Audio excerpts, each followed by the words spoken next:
கர்த்தருடைய பரிசு நாமத்திற்கு மகிமை உண்டாவதாக. 1 கொரிந்தியர் 2 அதிகாரம் 9வது வசனத்தில், தேவன் தம்மில் அன்பு கூறுகிறவர்களுக்கு ஆயத்தம் பண்ணினவைகளை கண் காணவும் இல்லை, காது கேட்கவும் இல்லை, அவைகள் மனுஷனுடைய இருதயத்தில் தோன்றவும் இல்லை அப்படின்னு சொல்லி நம்ம பார்க்குறோம்.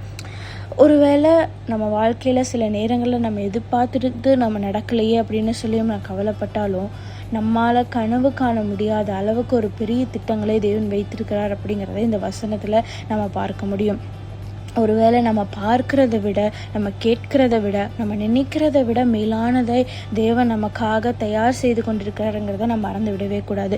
இன்றைக்கு நம்ம எந்த சூழ்நிலையில் வேணால் இருக்கலாம், எந்த குழப்பத்தில் வேணால் இருக்கலாம். ஒருவேளை ரொம்ப வருஷமாக காத்திருக்கிறேன், இந்த காரியம் எனக்கு நடக்க மாட்டேங்குதுன்னு சொல்லி நம்ம ரொம்ப சோர்ந்து போய் இருக்கலாம். ஆனால் அதெல்லாம் வச்சு மனம் தளராமல் தேவன் நம்முடைய வாழ்க்கையை ஒரு பெரிய நோக்கத்திற்காக நடத்தி கொண்டிருக்கிறாருங்கிறத நம்ம நினைத்து கொண்டு அவரை பிடிச்சு கொள்ளும்போது நம்ம இப்போ இருக்கிற நிலைமையை காட்டிலும் இறுதியில் ஒரு பெரிய ஆசீர்வாதத்தை ஆண்டவர் கொடுக்க போதுமான தேவனாய் காணப்படுகிறார். நம்ம பண்ண வேண்டியதெல்லாம் ஆண்டவரை நேசித்து அவர் மேல் நம்பிக்கையாக இருக்கும்போது எவ்வளவு பெரிய காரியங்களாக இருந்தாலும் நம்ம கண்கள் காண முடியாத அளவுக்கு, ஒருவேளை நம்ம எப்படி வேணால் யோசிச்சு வச்சுருப்போம், இது எனக்கு இப்படி இருந்தால் நல்லா இருக்குமே அப்படின்னு சொன்னேன். ஆனால் அதை விட பெஸ்ட்டாக ஆண்டவர் நம்ம லைஃப்பில் நம்முடைய வாழ்க்கையில் அவர் கொடுக்க போதுமான தேவனாய் காணப்படுகிறார். கர்த்தர் தாமே உங்களை ஆசீர்வதிப்பாராக. ஆமென்.